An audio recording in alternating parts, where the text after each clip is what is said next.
Assalamualaikum ilalang. Waalaikumsalam. Semak-semak. Kena lagi. Itu kan benda mati ya. Kenapa dijawab? Kecuali gini.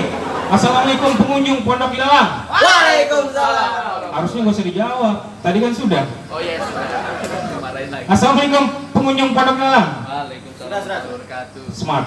Kalian menembak. Tidak seperti keledai yang jatuh di lubang yang tidak berlubang. Waduh. Ada nggak lubang yang tidak berlubang? Ada lubang komedo. Ada lubang buaya. Di sini kan tidak ada lubang buaya di sini. Iya.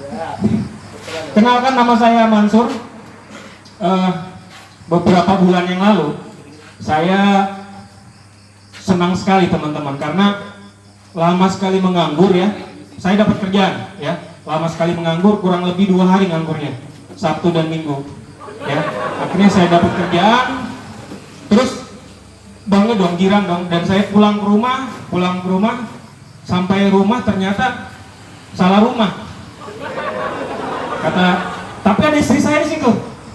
Selalu lupa di sini. Nah, jadi istri saya ngomong, kamu tidak salah rumah, ini kan rumah orang tuamu, kita kan numpang. Nah, sebelum lanjut cerita, saya ingin cerita dulu tentang istri saya. Kenapa saya senang dan suka dan sayang sekali dengan istri saya? Karena ternyata setelah kami menikah, saya baru tahu dia punya keahlian itu seorang pesulap, ya. Dan itu saya temukan ketika saya sudah menikah pertama. Saya buktikan, dan itu tidak sengaja teman-teman. Ketika dia beraktivitas, saya intip, dia bisa merubah, ya, air biasa itu menjadi air mendidih. Mungkin pemikiran teman-teman dimasak di kompor, ya kan? Ternyata tidak. Jadi dia tuh malah teko air itu dia tutupi apinya gitu, akhirnya mendidih. Terus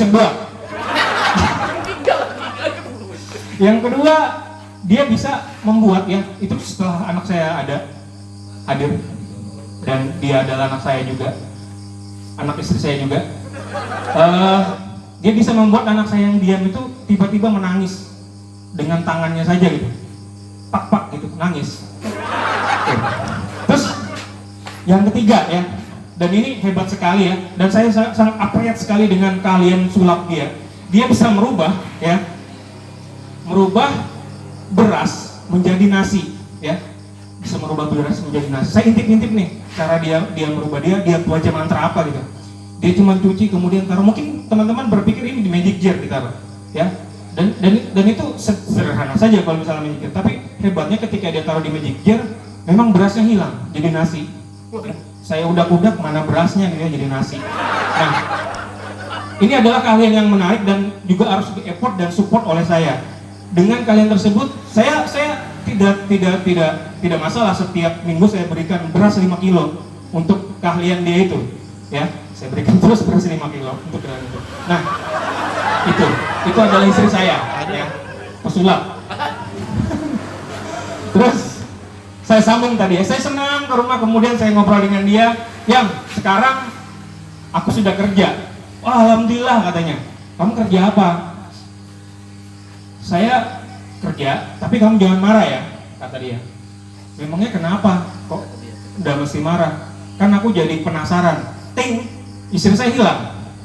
Istri saya jadi penasaran. Bayangkan teman-teman, seorang suami, ya, ini manusia menjadi kata kerja gitu. Manusia jadi penasaran. Betapa sedihnya pada saat itu, ya. Dan saya langsung ingat salah satu lagu, ya, namaku Mansur, istriku hilang.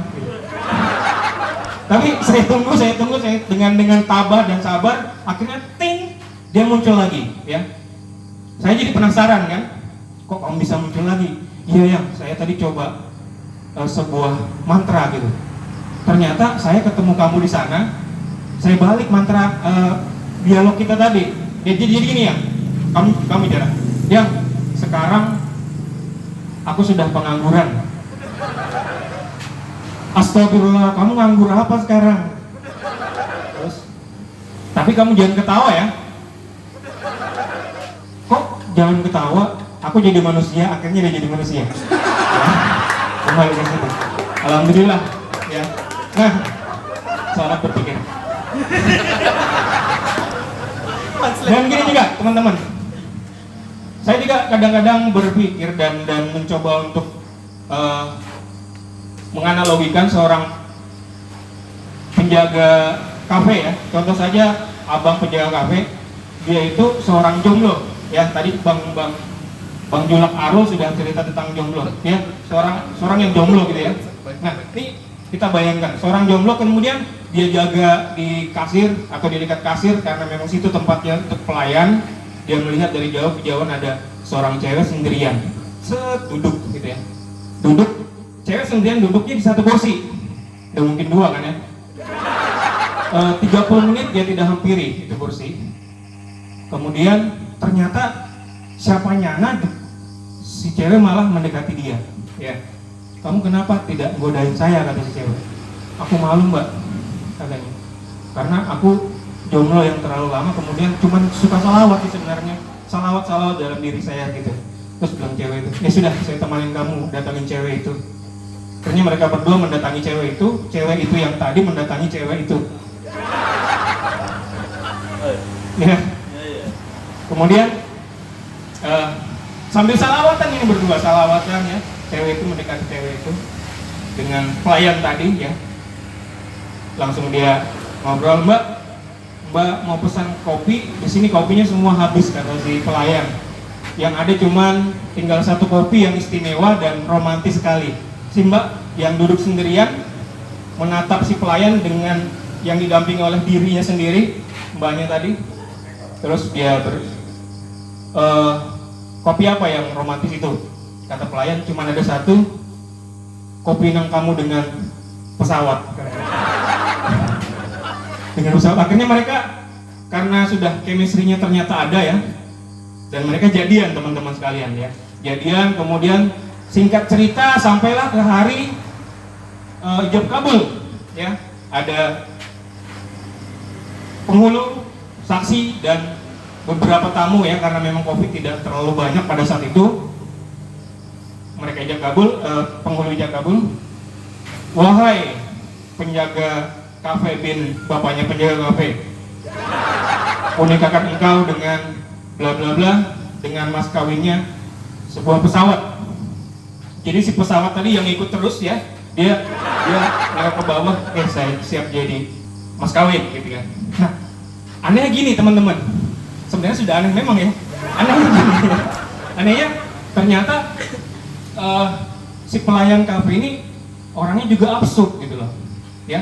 Si cewek ini sudah senang gitu ya, dapat pesawat pribadi, pikirnya kan saya dapat pesawat pribadi. Ternyata dia rubah, saya tidak punya pesawat pribadi, saya tidak punya kekayaan seperti itu, saya cuma punya pesawat televisi ya. Akhirnya si cewek itu nangis dan kemudian duluan ke kamar, nangis teriak-teriak, dan kemudian pokoknya down sekali si penghulu dan beberapa saksi akhirnya nonton bareng karena ada pesawat televisi tadi ya, Juve lawan Arsenal pada saat itu ya. Mereka nonton bareng, si cewek di kamar ya. Nah, hebatnya ya, kejadian berubah drastis ketika si cewek yang kecapean ya, kelelahan, mentalnya jatuh, dia kerasukan teman-teman. Dan untungnya ya, penghulu tadi multi talent. Dia juga adalah orang pintar ya. Dia bawa, jadi karena pertanggung jawab yang pertama kali dari pelayan tadi, ini pelayannya sudah datang. Akhirnya si pelayan tadi masuk ke kamar si cewek, dan si penghulu tadi juga orang pintar tadi mengobati si cewek tadi ya teman-teman ya, sembuh ya.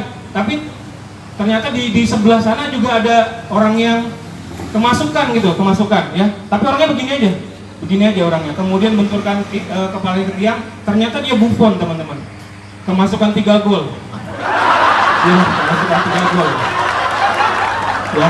Nah, dan itu efek dari nonton bareng tadi, ternyata Buffon kemasukan di dalam televisi itu ya. 3-0 Juventus kalah pada saat itu ya. Nah, singkat cerita kemudian, ini panjang cerita sih sebenarnya. Nah, kita stop dulu ya, kita zoom out dulu ini cerita, kita pindah ke cerita lain.